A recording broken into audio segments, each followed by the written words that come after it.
सर्वात मोठं आंदोलन देशात सुरू आहे, पण मीडिया, सरकार यांनी त्याच्याकडे दुर्लक्ष केलंय. बौद्ध भिक्खूंनी गेल्या 13 दिवसापासून आमरण उपोषण सुरू केलंय बौद्ध गयामध्ये.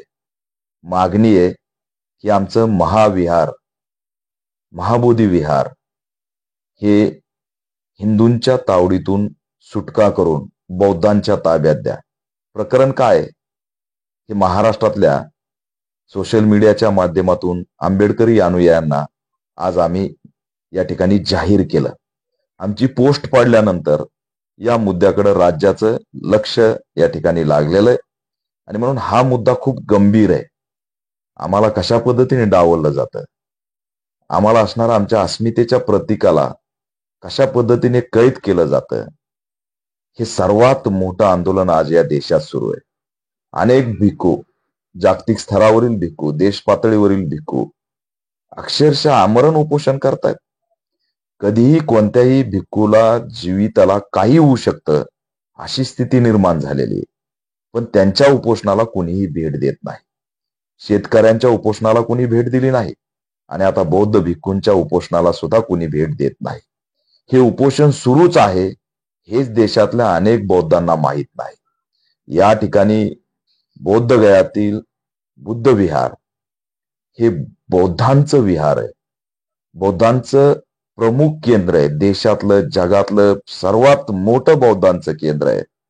आणि तरी सुद्धा या बुद्ध विहाराच्या समितीमध्ये 5 हिंदू असल्याचा त्या ठिकाणी कायदा बनवलेला आहे आणि हा कायदा रद्द झाला पाहिजे आणि सर्वची सर्व सदस्य या समितीमध्ये बौद्ध समाजाचे असले पाहिजेत.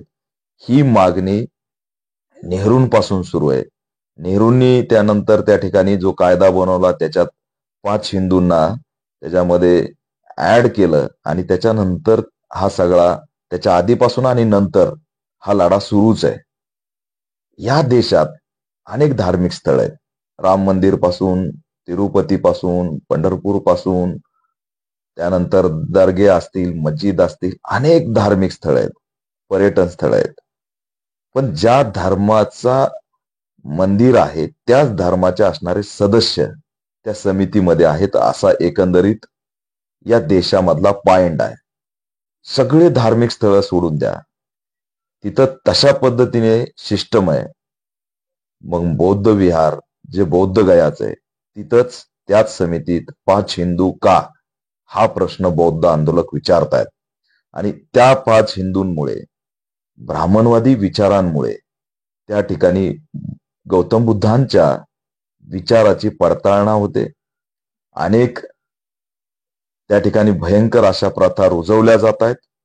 हळूहळू बौद्ध गयाचं महाबोधी बुद्ध विहार काबीज करण्याचा प्रयत्न होतोय आणि म्हणून हे आंदोलन देशव्यापी बौद्धांनी केल्याशिवाय आता आपल्या पुढे पर्याय नाही.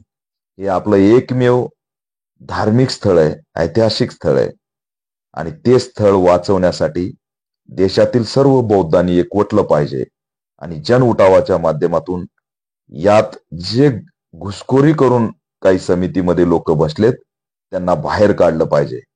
राष्ट्रपती आदिवासी, पंतप्रधान नरेंद्र मोदी यांना सुद्धा आमची मागणी आहे, बिहारच्या मुख्यमंत्र्यांना मागणी आहे. याआधी लालू प्रसाद यादव यांच्या काळामध्ये हे बौद्ध गया बुद्ध विहार हिंदूच्या तावडीतून मुक्त व्हावा यासाठी त्यांनी प्रयत्न केले, परंतु त्यांच्या विरोधात भाजपाने षडयंत्र केलं. नरेंद्र मोदी यांना माझं आव्हान आहे की आपण अनेक ठिकाणी बौद्ध स्थळांना भेटी देताय, जर्मनीमध्ये जाऊन, अनेक ठिकाणी जाऊन आमचा देश हा गौतम बुद्धांचा देश आहे असं तुम्ही सांगताय. मग बौद्धांच्या या ठिकाणच्या बौद्ध गयाच्या बुद्ध विहारामध्ये ही घुसखोरी कशासाठी, हा प्रश्न आम्ही विचारतोय. नेहरूच्या काळातील अनेक निर्णय तुम्ही रद्द केले, नेहरूंच्या काळातील अनेक कायदे तुम्ही त्या ठिकाणी त्याच्यावरती संपवायला निघालात.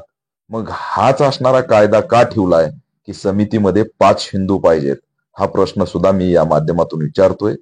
देशातल्या, राज्यातल्या सर्व बौद्ध अनुयायांना आव्हान करतो की आपल्याला खडबडून जागं व्हावं लागेल तरच बौद्ध गयातील बुद्ध विहार वाचणार आहे, अन्यथा हळूहळू हे बुद्ध विहार सुद्धा ते काबीज करते. किती दुर्दैव आहे, ज्या उत्खननामध्ये गौतम बुद्धांच्या लेण्यांचे, स्तूपांचे, सम्राटकालीन अशोक सम्राटकालीन स्तूपाचे अवशेष सापडले. तिथं मंदिर उभा राहिले. ज्या मस्जिदीखाली काही अवशेष आहेत म्हणून तिथं उत्खनन करण्याचं कोर्ट निर्णय द्यायला लागलंय. आमचं तर हक्काच आहे.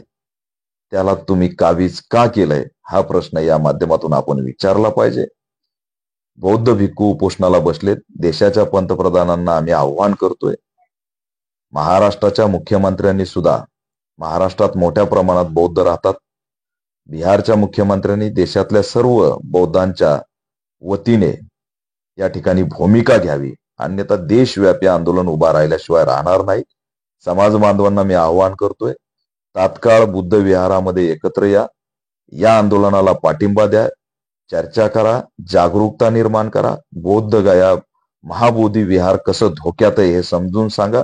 स्थानिकच्या कार्यकर्त्यांनी लीडिंग करा आणि या संदर्भातलं पंतप्रधान, राष्ट्रपती, बिहारचे मुख्यमंत्री, राज्याचे मुख्यमंत्री या सगळ्यांना निवेदन द्या आणि त्या निवेदनामध्ये महाबोधी बुद्ध विहार हे हिंदूंच्या तावडीतून मुक्त झालं पाहिजे आणि बौद्धांच्या ताब्यात देऊन जागतिक स्तरावरील बौद्धांचं प्रमुख केंद्र म्हणून जाहीर झालं पाहिजे. या मागणीसाठी जे बौद्ध भिक्खू उपोषणाला बसलेत त्यांना पाठिंबा जाहीर करा. जसा जमेल तसा पाठिंबा जाहीर करा. जसं बोलता येईल तसं बोला. सोशल मीडियावर प्रत्येक जण व्हिडिओ टाका.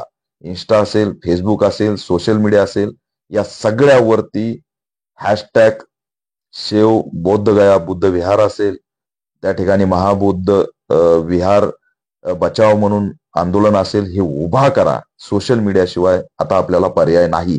कारण हे 13 दिवसाचा उपोषण चालू असताना मीडियात साधी बातमी सुद्धा नाही आणि सरकारच्या दरबारात याची दखल सुद्धा नाही. त्याच्यामुळे हा लढा आधुनिकपणे तीव्र करा आणि बौद्ध भिक्खूंच्या पाठीशी ठामपणे उभा राहा.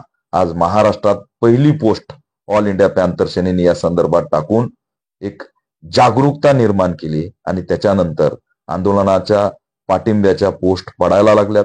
ज्याला जे बोलता येईल ते बोला, परंतु बोला आणि छोटे छोटे व्हिडिओ बनवून हे अपलोड करा. मला पाठवा, माझ्या व्हॉट्सअपला पाठवा. पण खडबडून सरकारला जाग करण्यासाठी आणि बौद्ध भिक्खूंना सपोर्ट करण्यासाठी, बुद्ध विहार वाचवण्यासाठी या ठिकाणी पुढे या, असं मी जाहीर आवाहन करतो.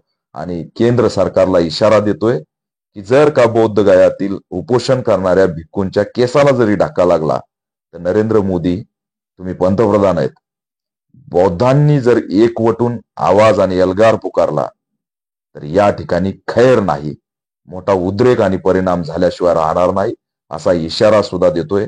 आमच्या भिक्खूंच्या केसाला सुद्धा टच झालं नाही पाहिजे असं आव्हान सुद्धा या माध्यमातून ऑल इंडिया पॅन्थर सेनेच्या माध्यमातून करतोय. आणि कार्यकर्त्यांनी तात्काळ निवेदन द्यावं, आंदोलन करावं, विहारामध्ये चर्चा करावी असं आव्हान सुद्धा करतो.